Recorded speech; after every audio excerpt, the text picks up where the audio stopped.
on multiple national committees, including IOM committees and committees for the CDC. He is a very good friend of many of us in the maternal and child health community in California, throughout the United States, and has proven to be an inspirational mentor to a whole generation of obstetricians, pediatricians, and others committed to the health and well-being of women and children in the United States. It's my honor to introduce Michael C. Liu. Please join me in welcoming him back to Stanford.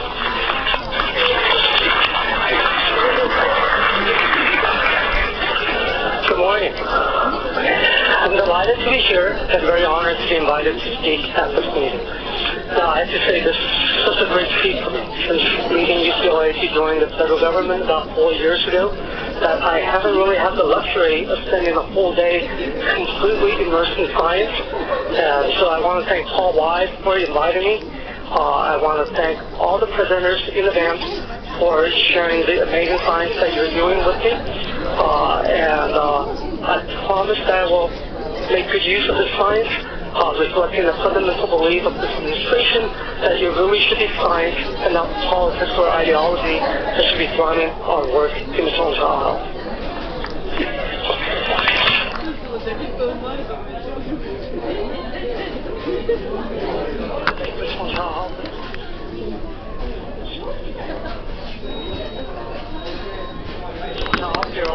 I'll spend a minute and talk to you about who we are and what we do.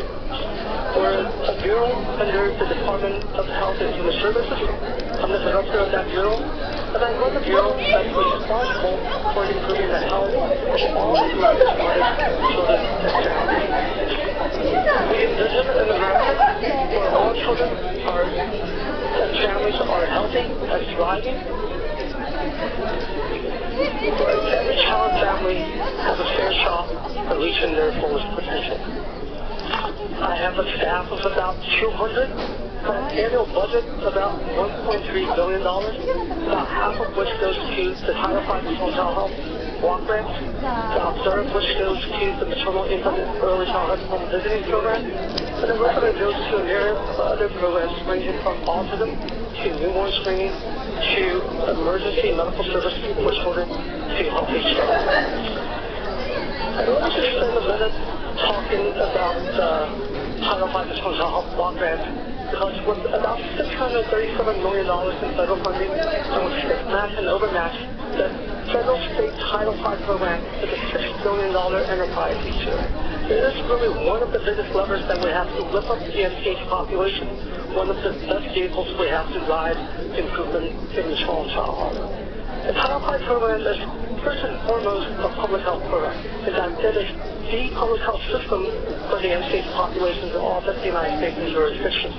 Right here in California, Title V money comes to state NCH and gets dispersed to all 61 local health authorities to carry out core public health functions, ranging from breastfeeding to injury prevention to immunization. So you may be involved with CNQCC or CEQCC. Those are in part supported by Title V funds. The Title V block grant also supports training and research. We support investigator-initiated research, as well as 12 research networks, including one pediatric ambulatory research approach network with more than 1,000 practices and more than 1 million lives that's involved in that research network. We also support special projects of regional and national significance, or what we call SPRANs, and support a number of new initiatives around maternal mortality, infant mortality, child mortality that we'll be talking about in just a little bit. In all of our programs, our bureau runs about 100 different programs that reach the lives of more than 15 million women, children, and families, including about half of all pregnant women that serve all infants and children in this country. So as the director of that bureau that's responsible for improving the health of all American children and families, it shows me deeply that so many kids and families in this country are doing so poorly. There's a situation on Earth. And yet we consistently rank near the bottom among developed nations on most standard measures of small cell health. But what disturbs me even more and what keeps me up at night are all the gaps. The maternal mortality gap, infant mortality gap, socioeconomic gap, rural, geographic gaps. We're becoming a nation of gaps. We're a better nation than that. So that's why since taking over the helm at MCHD about 4 years ago, I've been working hard at trying to improve, innovate, and transform MCH, so much so that some people are now calling MCHD Make Change Happen Zero. We led the transformation of the Tide block grant, perhaps the greatest transformation since it became a block grant in 1981, with the triple aims of reducing burden, gaining flexibility, and increasing accountability. Now, for decades, some states have used the block grant as a blank check and did whatever they wanted with it. So it took us about 21 months of engaging states and stakeholders in collective visiting. That we have town halls and listening sessions, got over 1,000 emails and read and responded to each one of those.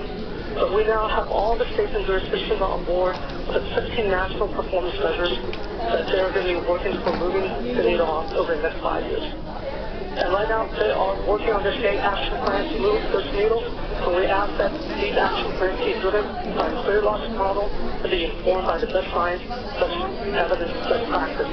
So in so doing, we're transforming the block grant into one of the most evidence-based, results-driven programs in the federal government, and with growing support as evidence by increased appropriation over the last 2 years, and so that increase coming from a committee that tried to put the block grant by about $250 million about 3 years ago. We do a transformation of the Healthy Start program, perhaps the greatest transformation of the program in its 25-year history. We transform it so that the practice can catch up with science, so with a greater focus on improving women's health, not only during pregnancy, but before and between pregnancy, and improving perinatal quality, strengthening families and fatherhood, achieving collective impact, and most importantly, increasing accountability to get with response for the first time in the program's history. Now, the rollout was a little bumpy, but I still believe that we did the right thing. In 2015, in 1 year, the program served more clients, more families than it ever did in the past 25-year history. And the infant mortality rate reported across the 100 programs in 2015. Let me set this up. So what's the infant mortality rate for the nation as a whole? So a little under 6 per thousand. Right? So by definition, most of these communities were eligible to be Healthy Start communities by having the infant mortality 1.5 times that of national average. So they start with a baseline of 9 or above. Here's what the infant mortality rate reported across the 100 sites were in 2015. 4.67. 4.67 deaths to Dalvin Light Road. And we still got work to do, but I think we've repositioned Healthy Start to in a much stronger position to move the needle on infant mortality in those communities. Early childhood home visiting program, which provides evidence-based home visiting services to some of the most vulnerable children and some of the most vulnerable families in our country. Now, I want to underscore evidence-based because the program is built on decades of scientific evidence which shows that home visiting by a nurse, a social worker, or an early educator either during pregnancy or in the first 2 years of the child's life can improve a full host of child and family outcomes, including promotion of maternal child health, prevention of child abuse and neglect, child parenting, child development, school readiness. And we know that positive impact continues well into adolescence and early adulthood.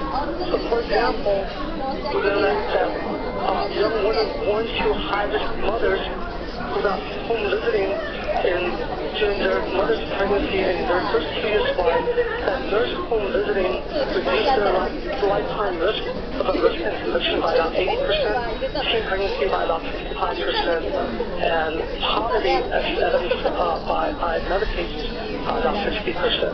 So in 2015, our program is serving 145,000 parents and children in 825 counties in all 50 states, D.C., 5 territories, and 25 tribal communities, providing nearly 900,000 home visits in just 1 year and more than 2.3 million home visits over the last 4 years. We launched a new initiative to put a dam back in SCH with the goal of preventing 100,000 maternal deaths and severe morbidity over the next 5 years by doing 3 things really well. Number 1, improving women's health before pregnancy. Number 2, reducing low-risk cesarean. And number 3, and probably most importantly, getting safety bundles into every single hospital in America over the next few years. These safety bundles are best practices, toolkits, checklists, and resources to improve patient safety. So, for example, simulations or drills to manage such false damage. And 6 bundles have been developed. 4 more are under development, including one for cardiovascular disease and cardiomyopathy, which are becoming a leading cause of maternal mortality in this country. Now, we know these bundles, we think these bundles can work because we've seen it work right here in California. I saw it firsthand by the federal government. I saw a network of doctors, nurses, public health professionals. They went around the state from hospital to hospital. They did new service to labor and delivery staff. They ran around. They engaged hospital CEOs who run quality learning collaboratives. And they're beginning to change, to move the needle. So California's maternal mortality ratio kind of wasn't pretty last year up until about 2006. So the numbers just kept going up. And then the curve starts to California's maternal mortality ratio went from a high of 16.9 in 2006 down to 6.2 in 2012. That's a 64% reduction in 6 years. The African American maternal mortality ratio went from a high of 51 in 2006 down to 26.4 in 2012. That's a 50% reduction in 6 years. So if we can replicate this result nationwide, that's why we launched this initiative, then we can go from number 46 in the world down to close to the best 10 in the world. This is a needle that we can move. This time that we'll put the M back in SCH. But also recognizing that to really improve the child health in this country, we really have to improve women's health. And again, not only during pregnancy, but before pregnancy, between pregnancy, beyond pregnancy, and indeed across the entire life course. And that's why earlier this year we also launched a new program working with the coalitions of women's health professional organizations in developing and updating guidelines for women's preventive services. That would be covered under the Affordable Care Act without cost sharing. These guidelines will be supported by the best practice and evidence that would really help to increase the quality of women's preventive services for women across the country and across their life course. We launched an initiative around infant mortality called The Point. And with The Point, The Point actually started one of the first initiatives I led when I first arrived at HRSA, Collaborative Improvement Innovation Network. And it really started with the 13 southern states, some with some of the highest infant mortality rates, some of the highest infant mortality gaps. And we started off as a summit of the 13 southern states with a team of 7 from the states, which in most cases included not only their Title V and Child Health directors, but also their state health officials, Medicaid directors, representatives from the governor's office and state legislatures, as well as professional community leaders. So the states worked on the state action plan on how to address infant mortality in their states. And looking at